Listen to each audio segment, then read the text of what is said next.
ಇರುವ ಭೌಗೋಳಿಕ ಕ್ಷೇತ್ರ ಹೊಂದಿರುವ ಒಂದು ದೇಶವಾಗಿದೆ. ಇಂದಿನ ದಿನಗಳಲ್ಲಿ ಎಲ್ಲ ಕಡೆಯಲ್ಲೂ ಬಾಂಗ್ಲಾದೇಶದ ಚರ್ಚೆ ಆಗುತ್ತಿದೆ.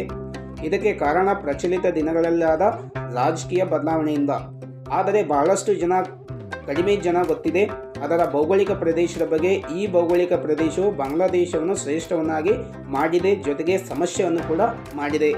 ಬಾಂಗ್ಲಾದೇಶದ ಲೊಕೇಶನ್ ಜಿಯೋಗ್ರಾಫಿಕಲ್ ಬಹಳಷ್ಟು ಇಂಪಾರ್ಟೆಂಟ್ ಮಾಡಿದೆ. ಯಾಕಂದರೆ ಸೌತ್ ಈಸ್ಟ್ ಏಷ್ಯಾದೊಳಗೆ ಚೀನಾ ಮತ್ತು ಭಾರತವನ್ನು ಶಕ್ತಿಶಾಲಿಯಾಗಿ ಪವರ್ಫುಲ್ ಸ್ಟ್ರಗಲ್ ಆಗಿ ಬ್ಯಾಲೆನ್ಸ್ ಮಾಡೋದು ಬಾಂಗ್ಲಾದೇಶವಾಗಿದೆ. ಬಾಂಗ್ಲಾದೇಶದ ಬಳಿ ಜಗತ್ತಿನ ಅತಿ ಫಲವತ್ತತೆಯಿಂದ ಕೂಡಿದ ಭೂಮಿ ಇದೆ. ಏಕೆಂದರೆ ಇಲ್ಲಿ ಗಂಗಾ ಬ್ರಹ್ಮಪುತ್ರ ನದಿಗಳಿಂದ ನಿರ್ಮಿತವಾದ ನದಿ ಮುಖಜ ಭೂಮಿ ಇದೆ.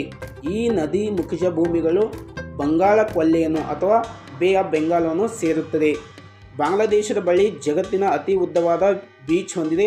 ಇದನ್ನು ಕ್ವಾಜ್ ಬಾಜಾರ್ ಬೀಚ್ ಅನ್ನೋದು. ನದಿಗಳಿಂದ ಬರುವ ಖನಿಜ ಲವಣಾಂಶಗಳ ಇಲ್ಲಿನ ಮಣ್ಣು ಕೃಷಿಗೆ ಜಗತ್ತಿನಲ್ಲೇ ಅತ್ಯಂತ ಫಲವತ್ತತೆಯಿಂದ ಕೂಡಿದೆ. ಈ ಫಲವತ್ತತೆಯ ಭೂಮಿ 700ಕ್ಕಿಂತಲೂ ಹೆಚ್ಚು ನದಿ ಮುಖಜ ಭೂಮಿಯನ್ನು ಹೊಂದಿದೆ. ಯುರೋಪಿನರು ಬರುವ ಮುಂಚೆ 15ನೇ ಶತಮಾನದವರೆಗೆ ಸಿಲ್ಕ್, ಕಾಟನ್, ಹ್ಯಾಂಡ್ಕ್ರಾಫ್ಟ್ ವಸ್ತುಗಳ ಅತಿ ದೊಡ್ಡ ರಫ್ತು ದೇಶವಾಗಿತ್ತು. ಬಾಂಗ್ಲಾದೇಶದ ಜವಳಿ ಕೈಗಾರಿಕೆ ಜಗತ್ತಿನಲ್ಲಿ ಅತ್ಯಂತ ಪ್ರಸಿದ್ಧಿ ಮತ್ತು ಏಷ್ಯಾದಿಂದ ರಫ್ತಾಗುವ ಶೇಕಡ 18% ಬೆಂಗಾಲದ ಸಿಲ್ಕ್ ರೋಡ್ ಮುಖಾಂತರವೇ ಸೆಂಟ್ರಲ್ ಏಷ್ಯಾ ಮತ್ತು ಯುರೋಪಿಗೆ ಹೋಗುತ್ತಿತ್ತು. 14ನೇ ಶತಮಾನದಲ್ಲಿ ಪೋರ್ಚುಗೀಸರ ಅನ್ವೇಷಣಕಾರರು ಇಲ್ಲಿನ ಕೈಮಗ್ಗ ನೂಲುವ ಕೈಗಾರಿಕೆಯ ಕೃಷಿ ಬಹಳಷ್ಟು ಪ್ರಸಿದ್ಧವಾಗಿತ್ತು. ಈ ಪ್ರದೇಶವನ್ನು ಪೋರ್ಚುಗೀಸರು ಬಂಗಾರದ ಗಿಳಿ ಎಂದು ವಶಪಡಿಸಿಕೊಂಡರು. ಫ್ರೆಂಚ್ ಟ್ರಾವೆಲ್ಸ್ ಫ್ರಾನ್ಸಿಸ್ಕೋ ಅವರ ಪ್ರಕಾರ 17ನೇ ಶತಮಾನದ ಬಂಗಾಳ ಪ್ರದೇಶವು ಈಜಿಪ್ಟಿನ ಪ್ರದೇಶಗಳಿಂದ ಹೆಚ್ಚು ಸಮೃದ್ಧಿಯಿಂದ ಕೂಡಿತ್ತು. ಪೋರ್ಚುಗೀಸ್ ಸಾಮ್ರಾಜ್ಯವು ಸಮುದ್ರಯಾನದ ಮೂಲಕ ಅನ್ವೇಷಣೆಕಾರರನ್ನು ಕಳಿಸಿ ಹೊಸ ಜಲಮಾರ್ಗವನ್ನು ಮತ್ತು ಹೊಸ ಖಂಡವನ್ನು ಪತ್ತೆ ಹಚ್ಚಲು ಕೆಲಸವಾಗಿತ್ತು. ಆ ಸಮಯದಲ್ಲಿ ಯುರೋಪ್, ಏಷ್ಯಾ, ಪೂರ್ವ ಮಧ್ಯ ದೇಶಗಳ ಎಲ್ಲ ಸರಕು ಸಿಲ್ಕ್ ರೋಡ್ಗಳ ಮುಖಾಂತರವೇ ಸಾಗುತ್ತಿತ್ತು. ಆಟೋಮನ್ ಟರ್ಕರು ವಶದಲ್ಲಿ ಆದ್ದರಿಂದ ಪೋರ್ಚುಗೀಸರ ಸಾಮ್ರಾಜ್ಯವು ಜಲಮಾರ್ಗವನ್ನು ನೇರವಾಗಿ ಏಷ್ಯಾವನ್ನು ಸಂಪರ್ಕಿಸಬೇಕಾಗಿತ್ತು. ಆಟೋಮನ್ ಟರ್ಕರು ಸಂಪರ್ಕವಿಲ್ಲದೆ ನೇರವಾಗಿ ಸರಕು ತರಬೇಕು.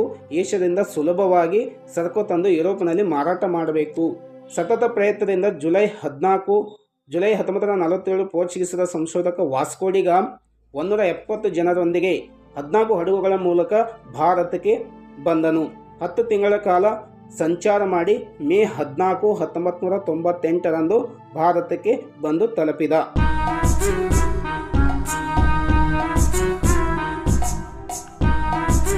ಇದಾದ ನಂತರ 1517 ಪೋರ್ಚುಗೀಸ್ ವ್ಯಾಪಾರವು ಯುರೋಪಿನ ಅನ್ವೇಷಣೆಕಾರರಿಂದ ಮಾಹಿತಿ ಪಡೆದು ಭಾರತಕ್ಕೆ ಬಂದನು.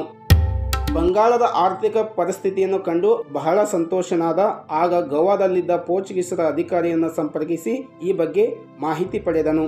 ಆ ಕಾಲದಲ್ಲಿ ಬಂಗಾಳ ಮೊಘಲರ ಆಳ್ವಿಕೆಯಿತ್ತು. ಪೋರ್ಚುಗೀಸರ ಎಂಪೈರು ಮೊಘಲರ ಸುಲ್ತಾನ್ ಶಹಜಾನ್ ಸಂಪರ್ಕಿಸಿ ವ್ಯಾಪಾರ ಅನುಮತಿ ಪಡೆದು ಚಿತ್ತಗಾಂಗನ್ನು ವ್ಯಾಪಾರ ಶುರು ಮಾಡಿದರು. ಕೆಲವೇ ವರ್ಷಗಳಲ್ಲಿ ದೊಡ್ಡ ದೊಡ್ಡ ಕಟ್ಟಡಗಳನ್ನು ಕಟ್ಟಿದರು. ಅಷ್ಟೇ ಅಲ್ಲದೆ ಪೋರ್ಚುಗೀಸ್ ಎಂಪೈರು ಬಡ ಹಿಂದೂ ಮತ್ತು ಮುಸ್ಲಿಂ ಮನೆಗಳಿಂದ ಸಣ್ಣ ಸಣ್ಣ ಮಕ್ಕಳನ್ನು ಖರೀದಿಸಿ ಅವರನ್ನು ಗುಲಾಮವನ್ನಾಗಿ ಮಾಡಿದರು. ಒತ್ತಾಯಪೂರ್ವಕವಾಗಿ ಕ್ರೈಸ್ತ ಧರ್ಮಕ್ಕೆ ಅವರನ್ನು ಮತಾಂತರಿಸಲಾಯಿತು. ಪೋರ್ಚುಗೀಸರ ಎಂಪೈರ್ ಹೂಗ್ಲಿ ಆರ್ಥಿಕ ಕೇಂದ್ರವನ್ನಾಗಿ ಮಾಡಿಕೊಂಡು ಇದರಿಂದ ಮೊಘಲ್ ಬಾದ್ಶಾಗೆ ಬಹಳಷ್ಟು ಕೋಪ ಬಂದಿತು. 1632 ಮೊಘಲ್ ಸೈನಿಕರು ಏನಪ್ಪ ಅಂದರೆ ಹೂಗ್ಲಿಯ ಮೇಲೆ ದಾಳಿ ಮಾಡಿದರು. 3 ತಿಂಗಳ ಕಾಲ ಸತತ ಹೋರಾಟ ಮಾಡಿ ಹೂಗ್ಲಿಯನ್ನು ವಶಪಡಿಸಿಕೊಂಡರು. 100 ಪೋರ್ಚುಗೀಸರ ಸಾಮ್ರಾಜ್ಯ ಮತ್ತು 400ಕ್ಕಿಂತ ಹೆಚ್ಚು ಜನರು ಬಂಧಿಸಲಾಯಿತು. ಇದರಿಂದ ಪೋರ್ಚುಗೀಸರ ಕೈ ಸಡಿಲವಾಯಿತು. ಬಂಗಾಳದ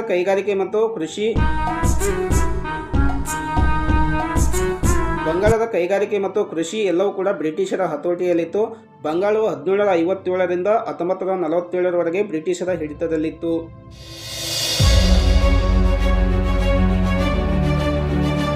1770ರಲ್ಲಿ ಬಂಗಾಳ ಮತ್ತು ಬಿಹಾರದಲ್ಲಿ ಸಂಪೂರ್ಣ ಬರಗಾಲವಾಗಿತ್ತು. ಇದರ ಜೊತೆಯಲ್ಲಿ ಚಿಕನ್ ಪಾಕ್ಸ್ ರೋಗ ಕೂಡ ಬಂದಿತ್ತು. ಇದರಿಂದ ಬಂಗಾಳದ 30% ಜನಸಂಖ್ಯೆ ನಾಶವಾಯಿತು. ಇದಲ್ಲದೆ 30ರಿಂದ 40% ತೆರಿಗೆಯನ್ನು ವಸೂಲು ಮಾಡಲಾಯಿತು. ಇದೇ ರೀತಿ 1943ರಲ್ಲಿ ಬಂಗಾಳದಲ್ಲಿ ಬರಗಾಲ ಬಿತ್ತು. ಒಂದು ಕಡೆ ಬರಗಾಲದಲ್ಲಿ ಜನರಿಗೆ ಆಹಾರ ಸಮಸ್ಯೆ, ಇನ್ನೊಂದು ಕಡೆ ಬ್ರಿಟಿಷರು 2ನೇ ಜಾಗತಿಕ ಯುದ್ಧದಲ್ಲಿ ಭಾಗಿಯಾಗಿದ್ದರು. ಈ ಬರಗಾಲದ ಎಲ್ಲ ಸರಕು ರಫ್ತುಗಳನ್ನು ಶುರು ಮಾಡಲಾಯಿತು. ಅದರ ಜೊತೆಗೆ ಯುದ್ಧ ವೆಚ್ಚ ಭರಿಸಲು ರೈತರ ಮೇಲೆ 300ರಷ್ಟು ತೆರಿಗೆಯನ್ನು ಹೆಚ್ಚಿಸಲಾಯಿತು.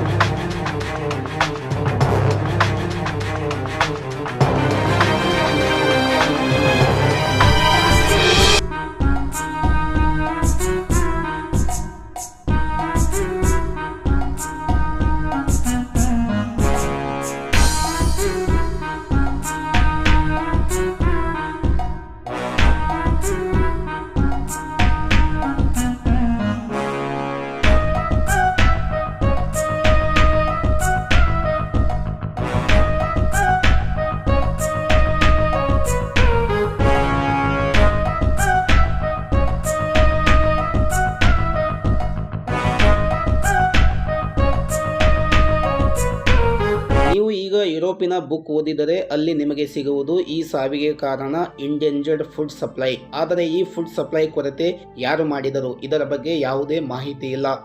ನಿಜ ಸ್ಥಿತಿಯಲ್ಲಿ 30 ಲಕ್ಷ ಜನರು ಬ್ರಿಟಿಷರ ಅಸಮರ್ಪಕ ಆಹಾರ ವ್ಯವಸ್ಥೆಯ ಸಪ್ಲೈಯಿಂದ ಮರಣ ಹೊಂದಿದರು. ಹಿಂದೂ ಮುಸ್ಲಿಂ ಜನಸಂಖ್ಯೆ ಆಧಾರದ ಮೇಲೆ ವಿಭಜನೆ ಮಾಡಿದರು.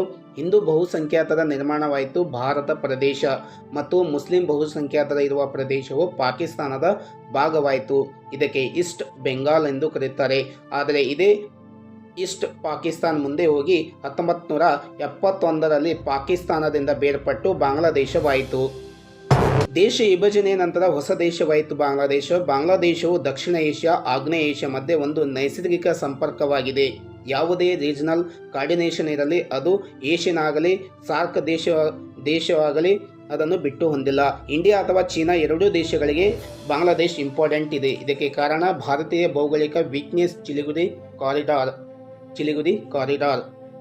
ಇದಕ್ಕೆ ಚಿಕನ್ ನೆಕ್ ಎಂದು ಕೂಡ ಕರೆಯುತ್ತಾರೆ. ಇದು ಬಾಂಗ್ಲಾದೇಶ್ ಮತ್ತು ನೇಪಾಳ ಮಧ್ಯೆ 24 ಕಿಲೋಮೀಟರ್ ಉದ್ದ ಗಡಿಯನ್ನು ಹೊಂದಿದೆ. ಇದು 7 ರಾಜ್ಯಗಳಿಗೆ ಸಂಪರ್ಕವನ್ನು ಕನೆಕ್ಟ್ ಮಾಡುತ್ತದೆ. ಇದಕ್ಕೆ 7 ಸಿಸ್ಟರ್ ಎಂದು ಕರೆಯುತ್ತಾರೆ: ಅಸ್ಸಾಂ, ಮಣಿಪುರ್, ಮೇಘಾಲಯ, ಮಿಜೋರಾಂ, ನಾಗಾಲ್ಯಾಂಡ್, ತ್ರಿಪುರಾ, ಅರುಣಾಚಲ ಪ್ರದೇಶ್ ಚೀನಾ ತನ್ನ ಪ್ರದೇಶ ಎಂದು ವಾದಿಸುತ್ತದೆ. ಈ ಸ್ಟೇಟ್ ಭಾರತದ ಕಂಟ್ರೋಲ್ನಲ್ಲಿದೆ. ಅದೇ ರೀತಿ ಸಿಕ್ಕಿಂ ರಾಜ್ಯವನ್ನು ನೇಪಾಳ, ಟಿಬೆಟ್, ಭೂತಾನ್ ಜೊತೆಗೆ ಗಡಿಯನ್ನು ಹಂಚಿಕೊಂಡಿದೆ. 2003ರಲ್ಲಿ ಚೀನಾ ದೇಶವು ಭಾರತದ ರಾಜ್ಯವೆಂದು ಒಪ್ಪಿಕೊಂಡಿದೆ. ಭಾರತವು ಈಶಾನ್ಯ ರಾಜ್ಯಗಳಲ್ಲಿ 50 ಮಿಲಿಯನ್ ಜನರು ಇರುತ್ತಾರೆ.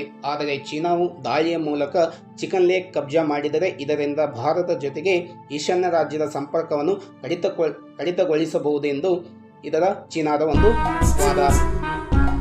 7 ರಾಜ್ಯಗಳಿಗೆ ಅತಿ ಉದ್ದವಾದ ಗಡಿ ಪ್ರದೇಶ ಹಂಚಿಕೊಂಡಿದೆ ಬಾಂಗ್ಲಾದೇಶ್. ಇಲ್ಲಿ ಇಂಟ್ರೆಸ್ಟಿಂಗ್ ವಿಷಯ ಯಾವುದೆಂದರೆ ಭಾರತದ ಅತಿ ಉದ್ದವಾದ ಗಡಿ ಚೀನಾ ದೇಶದೊಂದಿಗೆ ಇದೆ ಎಂದು ಭಾವಿಸುತ್ತಿದೆ, ಆದರೆ ಬಾಂಗ್ಲಾದೇಶ ಜೊತೆ ಇದೆ. ಆದ್ದರಿಂದ ಭಾರತದ ಬಾಂಗ್ಲಾದೇಶ ಜೊತೆಗೆ ಸ್ನೇಹಪರ ಸಂಬಂಧ ಹೊಂದಬೇಕೆಂದು ಬಯಸುತ್ತಿದೆ. ಯಾಕಂದರೆ ಸಿಲಿಗುರಿ ಕಾರಿಡಾರ್ ಸುರಕ್ಷಿತವಾಗಿರಬೇಕು. ಇದರಿಂದ ಸೌತ್ ಈಸ್ಟ್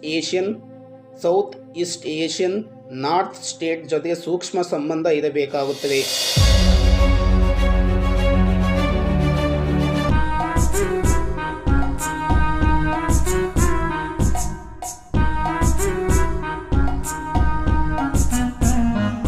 ಬೇರೆ ಕಡೆ ಏನಪ್ಪ ಅಂದರೆ ಸಿಲ್ಕ್ ರೋಡ್ ಚೀನಾ ನಿರ್ಮಾಣ ಮಾಡುತ್ತದೆ. ಬಾಂಗ್ಲಾದೇಶಿಗೆ ಕಂಪೌಂಡ್ ಎಂದು ಕರೆಯುತ್ತಾರೆ. ಯಾಕಂದರೆ ಚೀನಾ ಎಲ್ಲ ಸರಕು ಮಲಕ ಜಲಸಂಧಿ ಮೂಲಕ ಏನಪ್ಪ ಅಂದರೆ ಮಾಡುತ್ತಿದೆ.